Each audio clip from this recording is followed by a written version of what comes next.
আচ্ছা, এই বর্ষাকালে তোমাদেরও কি চুল পড়ার সমস্যা দেখা দিয়েছে? তাহলে চলো, ঘরে থাকা মাত্র দুটো জিনিস মিশিয়ে আজকে আমি চুল পড়া বন্ধ করার একটা হোম রেমেডি তোমাদের সাথে শেয়ার করব। দেখো, এই বর্ষাকালে বেশিরভাগ মানুষেরই চুল খুব তাড়াতাড়ি শুকোতে চায় না, বা বারবার করে ছাদে বা বাড়ির উঠানে জামা কাপড় মেলতে যাওয়ার কারণে আমাদের মাথা ভিজে যায়, চুলগুলো ভিজে যায়, তো শুকোতে সময় লাগে। আর একটা কি হয়, আমরা যখন শ্যাম্পু করি বা স্নান করি, তখন এই সংসারের কাজের চাপে তাড়াহুড়োতে চুলগুলো ঠিকভাবে মুছি না বা শুকোয় না, এই কারণেই মাথাটা অনেকক্ষণ সময় পর্যন্ত ভেজা থাকে। এই সমস্যাটা বেশিরভাগ বর্ষাকালে দেখা যায়। আমার জানো তো কদিনভাবে ভীষণ রকমভাবে চুল পড়ছিল। আমার আগে যখন লম্বা লম্বা চুল ছিল, তোমরা দেখেছো, তখন আমি এই জিনিসটা ব্যবহার করেছি। এটা কিন্তু চুল পড়া বন্ধ করে, ছোট চুল গজাতে সাহায্য করে, আর চুলের গোড়াও শক্ত করে। আমি নিজে উপকার পেয়েছি এটা থেকে, সেই জন্য ভাবলাম তোমাদের সাথে একটু শেয়ার করি।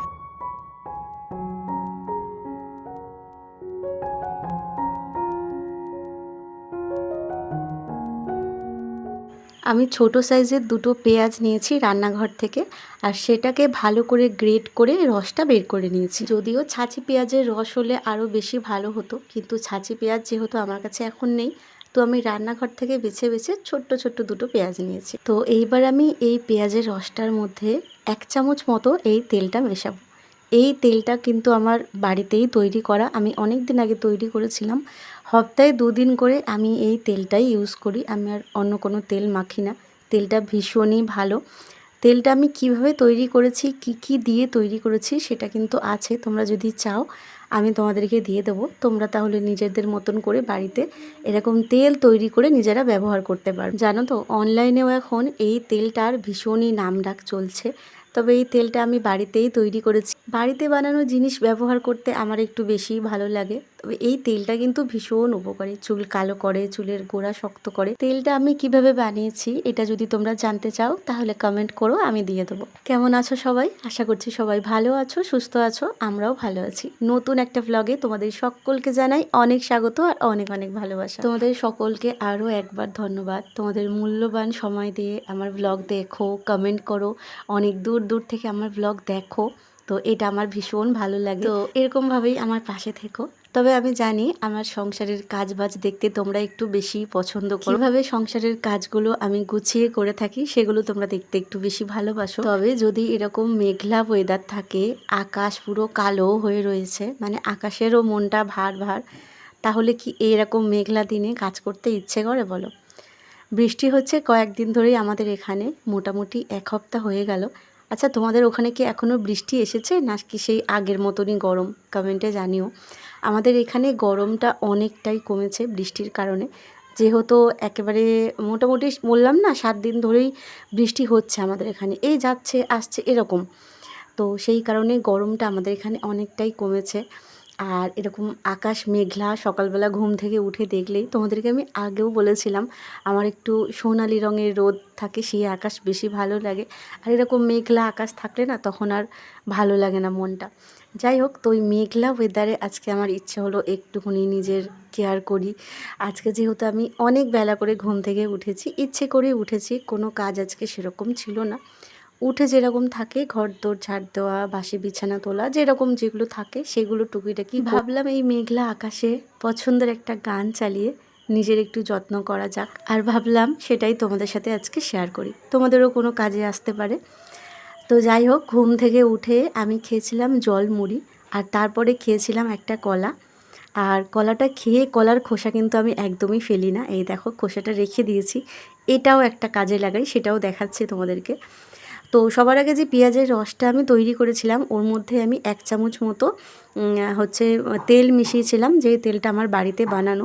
তো ওই তেলটা আর পেঁয়াজের রসটা ভালো করে একসাথে মিশিয়ে নিয়েছি। এবারে এই মিশ্রণটাকে আমি চুলের গোড়ায় ভালো করে লাগিয়ে নিয়েছি। এটাকে আমি 30 মিনিট মতো মাথায় রেখে দেবো, তারপর আমি শ্যাম্পু করে নেবো।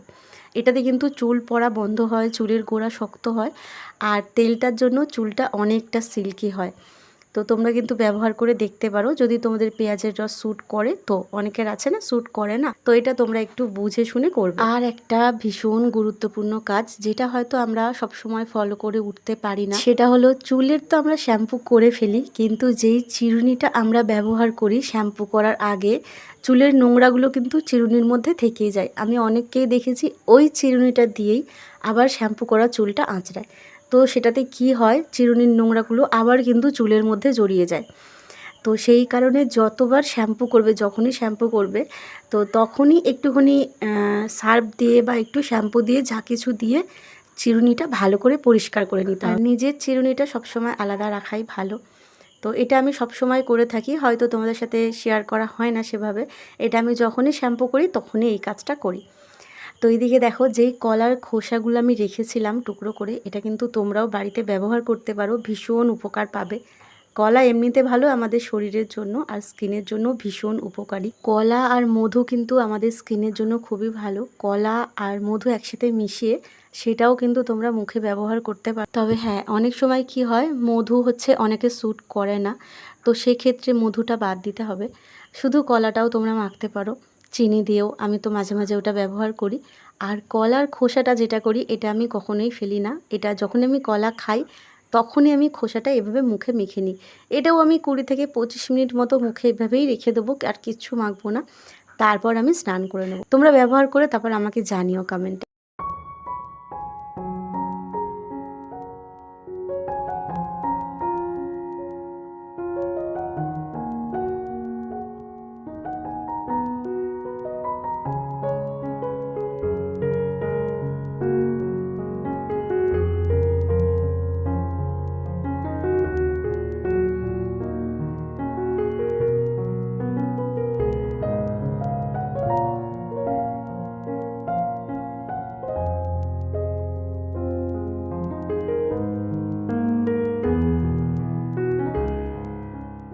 তো আমার স্নান হয়ে গেছে। সকাল থেকে তো সেভাবে এডিটের কাজ কিছুই করা হয়নি। তো মাথায় ওই তেলটা মাখার পরে কিছুক্ষণ আমি এডিটের কাজ করছিলাম, তারপর আমি স্নানটা করে আসলাম। আর আমি মুখে মাখি বলতে এই জেলটাই ব্যবহার করি। এই জেলটা ভীষণই ভালো। যবে থেকে আমি এটা দেখেছি বা এটা পেয়েছি হাতে, দেখেছি তো অনেক দিন আগে থেকে, কিন্তু যবে থেকে আমি এটা কিনেছি, আমি দুর্গাপুজো থেকে এটা মাখা শুরু করেছি। এতটাই ভালো এটা। এটা আমি রাতেও ইউজ করি, মানে এটা মাখলে মনেই হয় না যে কিছু একটা মেখেছি। কিন্তু স্কিনটা যেরকম হয় না আমাদের স্নান করে আসলে একদম ড্রাই হয়ে থাকে, এটা মাখলে সেটা কিন্তু হয় না। আবার প্যাচপ্যাচে ভাবও হয় না। অনেক গরমেও এটা ব্যবহার করে যায়, মানে করা যায় আর কি। একদমই হালকা এটা। তো আমি স্নান করে উঠে এটাই একটুখানি মেখে নিই। কখনো কখনো আবার অ্যালোভেরা জেলও মেখে নিই। আর আমি সেরকম কিছু ব্যবহার করি না। আর তোমাদেরকে তো বললামই, আমি বাড়িতে তৈরি জিনিস ব্যবহার করতে একটু বেশি ভালোবাসি। তো মাঝে মধ্যে ওই রান্নাঘর থেকে টুকিটাকি কিছু জিনিস নিয়ে, ওই বেসন, মুলতানি মাটি, মধু, এই সমস্ত কিছু দিয়ে, খুব কম, তো মাঝে মধ্যে আমি এগুলোই মেখে নিই।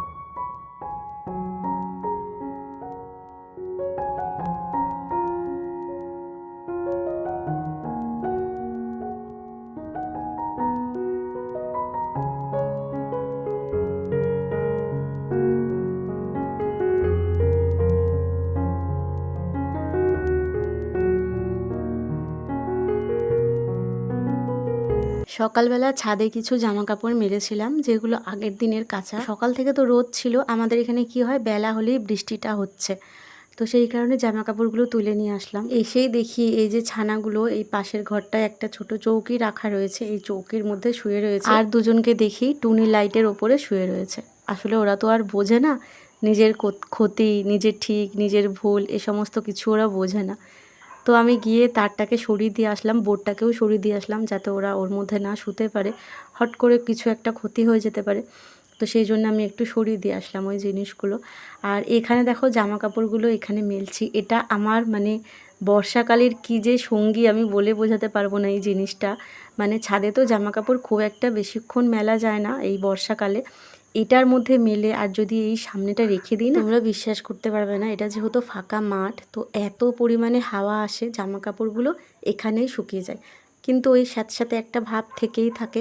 আমি জামা কাপড়গুলো তুলি না এখানে শুকিয়ে মানে ছাওয়াতে, আমি পরের দিনের জন্য অপেক্ষা করি। তাও যদি 2 দিন 3 দিন লাগে তাও লাগুক, আমি এগুলোকে আবার রোদে দিই, মানে পুরো শুকিয়ে যাওয়ার পরেও ভালো করে একটু রোদ খাইয়ে নিই, তারপর আমি সেটাকে তুলি। একটু রোদ খাইয়ে জামা কাপড় তুললে দেখবে তার মধ্যে আর সেরকম গন্ধ থাকে না। তবে এই জায়গাটায় ভীষণ পরিমাণে হাওয়া আসে, সমস্ত জামা কাপড় আমার শুকিয়ে যায়। তো সমস্ত জামা কাপড় আমি স্ট্যান্ডের মধ্যে সুন্দর করে মেলে দিয়ে আর এদিকে চলে এসেছি পুজো দিতে। এই ঘরের পুজো দেওয়া হয়ে গেছে, এবারে আমি যাচ্ছি ওই ঘরে পুজো দিতে।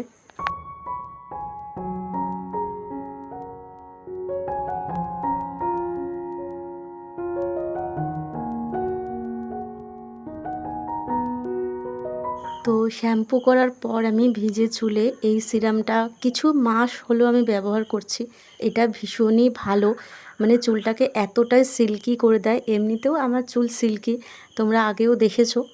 আর সেরকম কিছু চুলের পেছনে আমি খুব একটা খরচা বা খুব একটা চর্চা করি না। ঘরের মধ্যে যেগুলো আমি তৈরি করি বাড়িতেই, যেগুলো আমার হাতের সামনে থাকে সেগুলো দিয়েই করি। আর শ্যাম্পু আগাগোড়াই আমি ওই 1 টাকা দামের 2টো পাতা নিয়ে আসি, ওই শ্যাম্পুটাই আমি ব্যবহার করি। এই সিরামটা জয় এনেছিল, আমি আগে জানতাম না।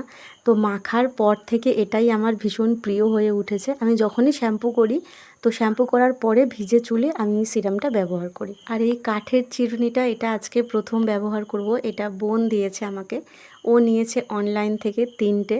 তো আমাকে বলল একটা নিবি, তো সেই জন্য আমি আমার পছন্দ মতো একটা বেছে নিয়েছি। কাঠের চিরুনি তোমরা কারা কারা ব্যবহার করেছো বা করো আমাকে জানিও। আমি কিন্তু এই প্রথমবার কাঠের চিরুনি ব্যবহার করছি, ভীষণই ভালো। আমি বারবার দেখছি, দেখো একটা চুলও উঠছে না। প্রথমে তো আমি পেঁয়াজের রস আর ওই তেলটা মেখেছি, তারপরে আমি কাঠের চিরুনিটা যখন ব্যবহার করছি, চিরুনির সাথে কিন্তু একটাও চুল আসছে না। আর ভীষণ সুন্দর একটা গন্ধ বের হচ্ছে চিরুনি থেকে।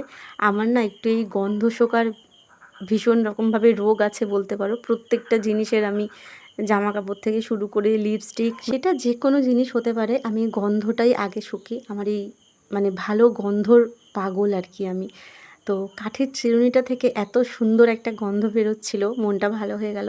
এমনিতেই মাথাটা এত হালকা লাগছে, শ্যাম্পু করেছি। এই কয়েকদিন তো বৃষ্টি হচ্ছিল, আর বৃষ্টির মধ্যে শ্যাম্পু করলে চুলটা যদি না শোকায় তখন আর একটা গন্ধ হয়। তো সেই কারণে আমি শ্যাম্পু করিনি। আজকে যেহেতু হালকা হালকা একটু রোদ উঠেছে বেলার দিকে, দেখতেই পাচ্ছ তোমরা জানলা থেকে, একদম এখন অনেকটাই বেলা হয়ে গেছে। তো এখন দেখছি একটু রোদ উঠেছে, আর শ্যাম্পুটা করার পরে মাথাটা এত হালকা লাগছে। আর দেখবে আমরা যখন নিজেরা পরিষ্কার থাকি, আমাদের চারপাশটা পরিষ্কার রাখি, তখন মনটা এমনিতেই ভালো থাকে বা ভালো হয়ে যায়। যাই হোক, তো এখন আমি চলে এসেছি রান্নাঘরে। বাসনগুলো পড়েছিল, তো ভাবলাম বাসনগুলোকে একটু গুছিয়ে রাখি। আর এই যে ছোট্ট গ্লাসটা দেখছো, এটার মধ্যে আমি চামচগুলোকে নিয়ে গুছিয়ে রাখি। নয়তো পরে চামচগুলো এদিক ওদিক ছড়িয়ে থাকে, দরকারের সময় পাওয়া যায় না। তো চামচ রাখার গ্লাসটাকেও আজকে আমি ধুয়েছিলাম, ওটা আমি ধুয়ে দিই, কারণ এখানে তো ঝড় একটু হলেই, বৃষ্টি হলেই ধুলো এসে পড়ে। যেহেতু খাওয়ার জিনিস, সেই জন্য ওটা সবসময় পরিষ্কার রাখি। আর আজকের দুপুরে আমি খাচ্ছি খিচুড়ি। আগের দিনে রাতে খিচুড়ি করেছিলাম, খিচুড়ি আর 2টো বেগুন ভাজা, একটা পাঁপড় ভাজা আমি বাঁচিয়ে রেখেছি। দুপুরবেলা যেহেতু আমি একাই খাবো, তাই আর রান্না বান্না রাখিনি, এটাতেই আমার হয়ে যাবে। আজকের ভিডিওটা কেমন লাগলো তোমাদের কমেন্ট করে কিন্তু জানাতে ভুলো না। আর অবশ্যই করে একটা লাইক করে দিও। দেখা হচ্ছে নতুন একটা ব্লগে। সবাই ভালো থেকো, সুস্থ থেকো।